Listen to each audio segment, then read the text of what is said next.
Hello, America. I'm Mark Levin, and this is Life, Liberty, and Levin Saturday. Two great guests, Victor Davis Hanson and Jonathan Turley. I can't wait for that. First of all, I've made the case in my book on power that all things come down to power. Liberty, rights, tyranny, good and evil. All things come down to power, as I explain in this book. And given Russia, Ukraine, our great president, the peacemaker, I've decided I'm going to give him the Levin Peace Prize. What do you think about that, Mr. Producer? Who cares about Nobel? Who cares about wherever the hell it is? Norway? I don't know. I'm giving him the official Levin Peace Prize because he's more than earned it. But I thought now is a propitious time to talk a little bit about a man who is the opposite of that, and that's Vladimir Putin. Vladimir Putin. What do we know about this guy? A couple of things. After graduating from Leningrad State University in 1975, he went to law school, you see, because that was the quickest way to be picked up by the KGB. He immediately joined the Soviet intelligence service. He was posted to Dresden in 1985. We looked for East Germans who had plausible reasons to travel abroad and then recruited them to help spy on the West. So he worked with the infamous Stasi in East Germany. And during his time in the KGB, he worked as a case officer and reached the rank of lieutenant colonel, meaning he was brutal as hell. Mr. Putin was recalled to Leningrad in 1990 as part of the KGB's active reserve, as the Soviet Union was on the verge of collapse. Now, in 1996, he moved to Moscow and started work in the Kremlin, where he was eventually appointed head of Russia's Federal Security Service, FSB, the successor of the KGB, in 1998. He had a meteoric rise, as you can see. Barely a year later, he was named one of Russia's first deputy prime ministers and then acting prime minister by Boris Yeltsin, the president at the time. He was very ill. He had a drinking issue. There was corruption going on all around him. He himself was not corrupt. And as the word goes, he was blackmailed. That's the word, that he was blackmailed by, among others, Putin. Get out.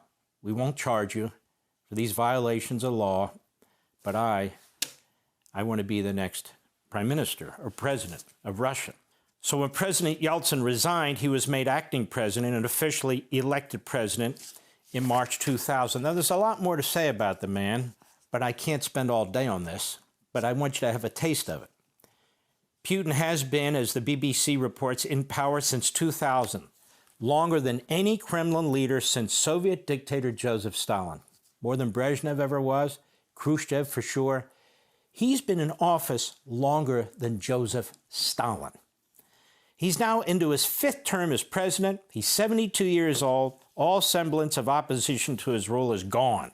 And there is little to stop him from staying on if he wants until 2036 or beyond.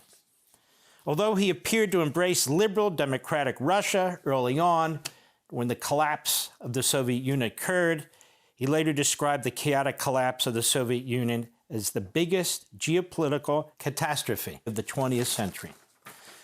And boy, does he want to stay in power. I have a long list, too long to go over. I mean, I would wind up going into Lara Trump's show. List of the people who've been assassinated, who've been killed. In fact, the printer was going on so long, I was afraid we run out of ink, so I told Mr. Producer, that's enough already. You know, people who just happen to think they're Superman and jump out of the 19th floor of all these high-rises, or they happen to stab themselves in the back and shoot themselves in the back of the head, and their family members too, you know, stuff like that. Or they have poison that only the Kremlin knows how to develop, and we're talking about murdering people in Russia, outside of Russia, it doesn't matter. He has no real opposition left. We're talking about journalists. We're talking about opposition party leaders. We're talking about oligarchs who don't give him, you know, what he wants. Gone. Now, according to reports, speaking of this, the dictator owns a fleet of luxury cars, dozens of private jets, palatial mega yachts, including one worth $900 million, an extensive designer wardrobe, and a high-end watch collection worth millions. Many think he's the richest man in the world. Among those, Elon Musk thinks he's the richest man in the world. Experts claim his real estate holdings are in the billions, including a castle-like mansion on the outskirts of Moscow that's twice the size of Buckingham Palace. But his pride enjoys a sprawling billion-dollar estate overlooking the Black Sea. You can see this on the internet. And boasting dozens of bedrooms, a private nightclub, a casino, an underground ice hockey rink, a movie theater, and a wine vineyard. The enormous property sits on scores of acres of manicured gardens, has been dubbed Putin's palace by critics. It's reportedly worth $2.8 billion, but I understand Letitia James says it's worth about $18 million. The president, that is Putin, denies that he owns it. He claims he only makes a salary of $140,000 a year. And so he is massively wealthy, massively powerful. He does not suffer any opponents of any kind. I haven't even gotten to the number of military personnel that he has, quote unquote, disappeared. And he's a warmonger. You isolationists out there who back Putin, he's the warmonger. Now, we know what Putin wants to do. Why? Because he wrote about it, or somebody else did in 2021, right here. And he wrote about it. And in 2024, when he was up for another one of those fabulous Democratic presidential elections, he gave a big speech kind of talking about the same thing, but it goes on and on.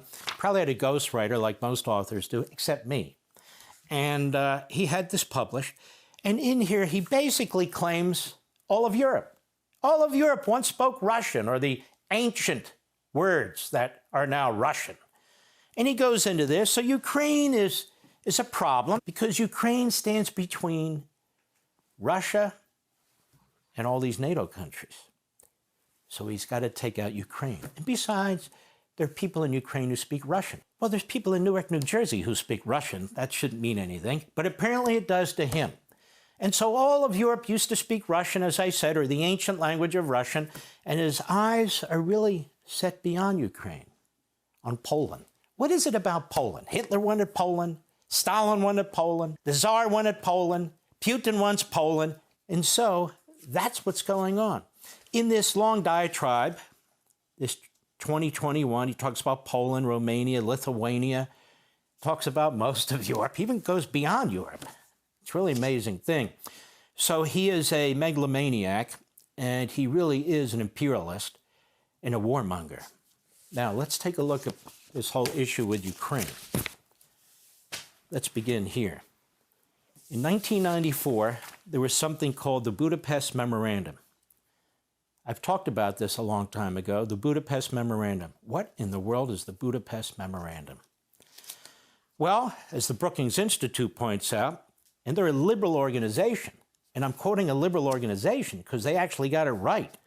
When the Soviet Union collapsed in 1991, nuclear arms lay in sites scattered across the former Soviet republics. Ukraine inherited the third largest nuclear arsenal in the world, including some 1,900 strategic nuclear weapons designed to strike the United States. Nothing in the post-Soviet space commanded more attention from Bush 41 and Clinton administrations than making sure that the Soviet Union's demise did not increase the number of nuclear-armed states. Washington brokered with Kiev and Moscow the terms under which Ukraine agreed to eliminate the strategic missiles, missile silos, and bombers on its territory and transfer it all to Russia. How do you like that? If they had had the nuclear weapons and the means of delivering them, I don't think Russia would have attacked Ukraine, or I think President Trump is 100% correct. If he had been president, Russia would not have attacked Ukraine. A key element of the arrangement, many Ukrainians would say the key element, was the readiness of the United States and Russia, joined by Britain, to provide security assurances. We provided security assurances. So did Russia. So did Britain. The Budapest Memorandum committed Washington, Moscow, and London, among other things, to, quote, respect the independence and sovereignty of existing borders of Ukraine, unquote, and to, quote, refrain from the threat of use of force, unquote, against that country, Ukraine. The Kremlin has violated these commitments. I think that's fairly obvious. Using soldiers in Russian combat fatigues without identifying insignia, who Mr. Putin later admitted were Russian, Moscow seized Crimea. Russia subsequently encouraged and armed separatists in eastern Ukraine. When the Ukrainian military appeared to gain the upper hand against the separatists, regular Russia army units entered Donetsk and Luhansk to support them. There was the Orange Revolution. Now, what was that? Ukraine was long part of the Soviet Union, but became independent in 1991 with the collapse of the Soviet Union. In 2004, Viktor Yanukovych, a pro-Russian candidate, won the election for president of Ukraine, but the election was known to be fraudulent with Russian interference. This led to what was called the Orange Revolution, massive protests against this Russian puppet president. And that in turn led to another election. This time, pro-Western candidate Viktor Yushchenko won. Putin was furious. He declared this second election a farce. By the way, so the isolationists in our country. That's a farce. Why? Putin says so. Anyway, that's just the beginning of it. In 1991, Georgia became independent from the collapsing Soviet Union and allied with the West.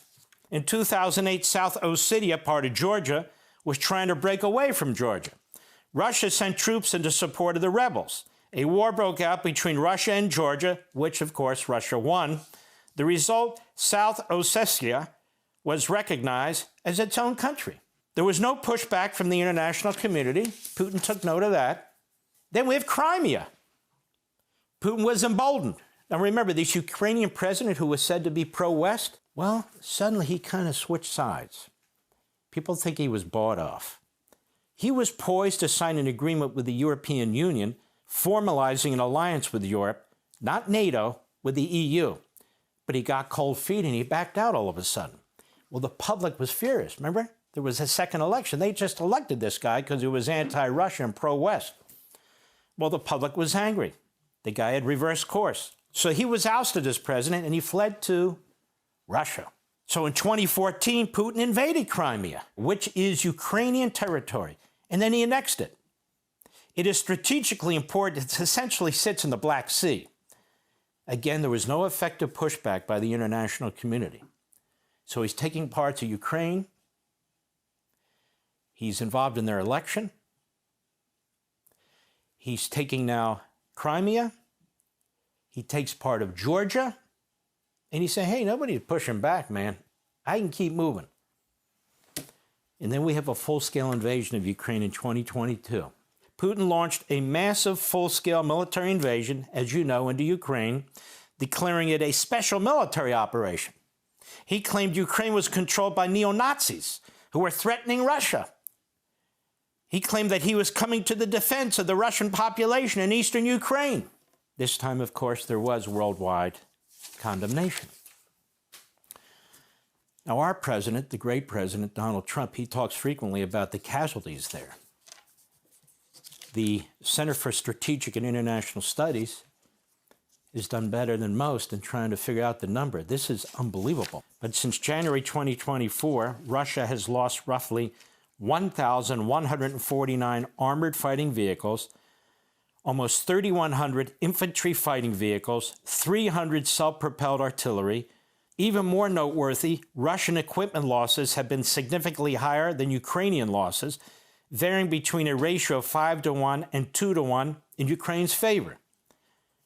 Russian fatalities and casualties have been extraordinary. Russia will likely hit the 1 million casualty mark in the summer of 2025, and they have. Over 1 million casualties. A stunning and grisly milestone overall. A high of 250,000 Russian soldiers have died in Ukraine, with over 950,000 total Russian casualties, a sign of Putin's blatant disregard for his soldiers. To put these numbers into historical perspective, Russia has suffered roughly 5 times as many fatalities in Ukraine as in all Russian and Soviet wars combined between the end of World War II and the start of the full-scale invasion in February 2022. And again, I'm not even counting another 7 months.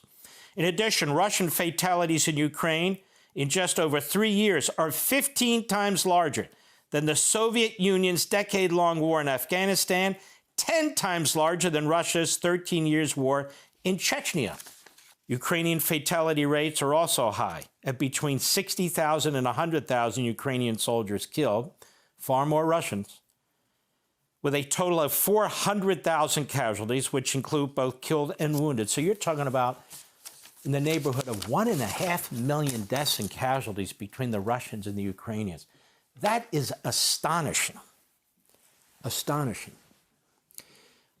One of the reasons this needs to stop is not only because of the carnage that's taking place here, but because Putin has said Ukraine is just the beginning. Now, it's not American neocons saying that, or warmongers, or Jews. No, it's Putin. He says it. He wrote it. He says it a lot. You know, ladies and gentlemen, sometimes we ought to listen to these people like Hamas.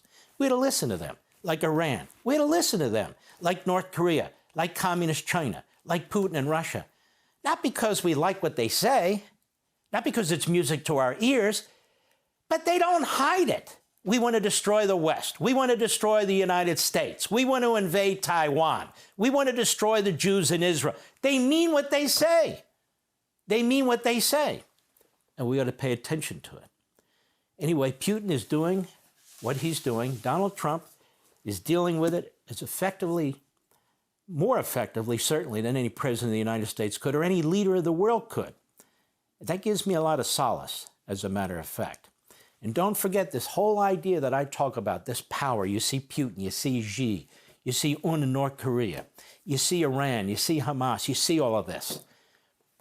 It is important to understand what we're talking about here in terms of power. And it's also important to understand what we're talking about in our own country, with the rise of the Marxist Islamists, with the rise of the metastasizing anti-Semitism. It all comes down to power. Positive, good power, bad, negative power. And we really need to comprehend this as a free people in order to protect ourselves from negative power and push back and promote positive power. We'll be right back. Hey, Sean Hannity here. Hey, click here to subscribe to Fox News YouTube page and catch our hottest interviews and most compelling analysis. You will not get it anywhere else.